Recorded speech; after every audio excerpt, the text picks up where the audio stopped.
할렐루야. 오늘은 아모스 7장 말씀을 가지고 함께 은혜를 나누겠습니다. 아모스 7장은 아모스서에서 중요한 전환점을 이루는 말씀입니다. 아모스 선지자는 전문적인 예언자가 아니었습니다. 목자였고 뽕나무를 재배하던 농부였습니다. 그러나 하나님은 아모스를 부르셨고 하나님의 음성을 듣게 하셨고 하나님의 말씀을 외치게 하셨습니다.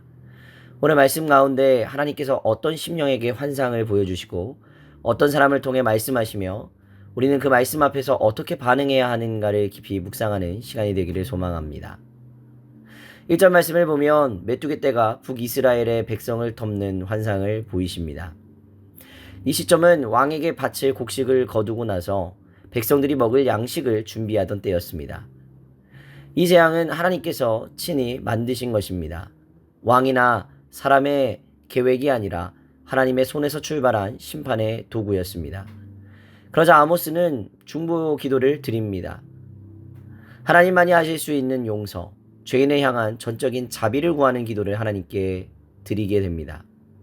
그리고 놀랍게도 하나님은 그 기도를 들으시고 뜻을 돌이키셨습니다. 여기에서 우리는 중보 기도의 능력을 보게 됩니다. 누가 들어도 피할 수 없는 재앙 앞에서 하나님의 사람 한 명의 기도가 역사의 흐름을 바꾸는 것입니다. 두 번째 환상은 더 강력합니다. 불이 큰 바다를 삼키고 육지까지 먹으려 하였다는 것입니다.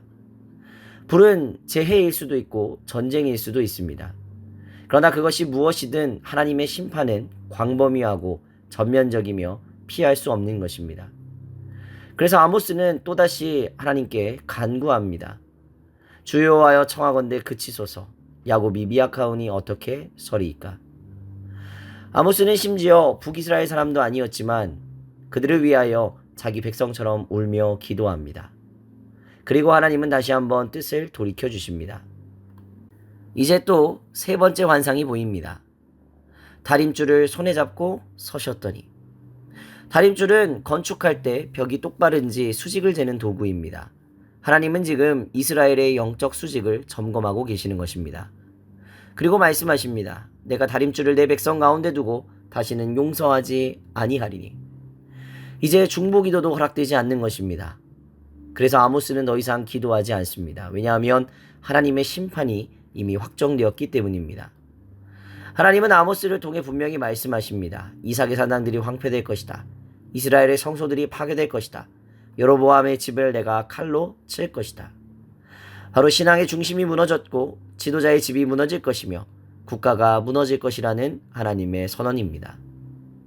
하나님의 말씀을 전한 아모스는 베델의 제사장 아마샤와 정면으로 충돌하게 됩니다. 아마샤는 아모스를 여로보암 왕에게 반역자로 고발하며 이렇게 조롱합니다. 선견자야, 너는 유다 땅으로 가서 먹고 살아라. 베델은 왕의 성소요 나라의 궁궐이다. 아마샤는 하나님의 성소를 왕의 소유물로 전락시킵니다. 하나님의 말씀을 정치적으로 해석하며 예언자를 쫓아내려고 합니다. 그러나 아모스는 이렇게 대답합니다. 나는 선지자가 아니며 선지자의 아들도 아니다. 나는 목자요 뽕나무를 재배하는 자다. 이 말은 나는 먹고 살기 위해 이 말씀을 전하는 것이 아니라 나는 부름을 받았기 때문에 말씀을 전한다라는 고백입니다. 그리고 아모스는 다시 아마샤에게 하나님의 심판의 말씀을 담대히 전합니다. 너의 아내는 창녀가 될 것이며 너의 자녀들은 칼에 엎드러질 것이며 너는 더러운 땅에서 죽을 것이며 이스라엘은 사로잡혀 떠나리라. 하나님의 말씀은 사람의 입을 통해 막을 수 없습니다. 하나님은 부르신 자에게 말씀을 주시고 그 말씀은 반드시 성취되는 것입니다. 아모스는 아무도 주목하지 않던 농부였습니다. 그러나 아모스는 하나님의 말씀을 듣는 자였고 하나님의 마음을 전하는 중보자였으며 심판을 전하는 담대한 선지자였습니다. 그러나 아마샤는 베델의 제사장이었지만 하나님의 말씀에 귀를 막았고 사람의 눈치를 보며 정치 권력에 기대어 살았습니다. 하나님은 오늘 우리에게 묻고 계십니다. 누구의 말을 따를 것이냐? 누구처럼 살아갈 것이냐? 너의 삶에 지금 다림줄을 들이운다면 너는 굳게 서 있을 수 있느냐? 오늘 우리에게 하나님은 다림줄을 들고 서 계십니다. 우리의 예배, 우리의 신앙생활, 우리의 이웃사랑, 우리의 공의와 정의의 실천이 하나님의 기준 앞에 똑바로 서 있는지 점검해 봐야 합니다. 우리가 하나님의 말씀에 응답하며 살아갈 때 우리는 하나님의 심판을 피할 뿐 아니라 세상을 믿음으로 압도하는 하나님의 사람으로 살아갈 수 있게 될 것입니다. 오늘의 기도 제목입니다. 주의 다림줄 앞에 나의 믿음을 다시 세울 수 있도록, 하나님의 말씀에 민감한 심령이 될 수 있도록, 믿음으로 세상을 압도하는 삶이 될 수 있도록 기도하시기 바랍니다. 기도하겠습니다. 걸어가신 하나님 아버지, 오늘 말씀 앞에 우리의 마음을 겸손히 엽니다. 우리의 마음이 교만치 않게 하시고 하나님의 다림줄 앞에 바르게 설 수 있도록 도와주시옵소서.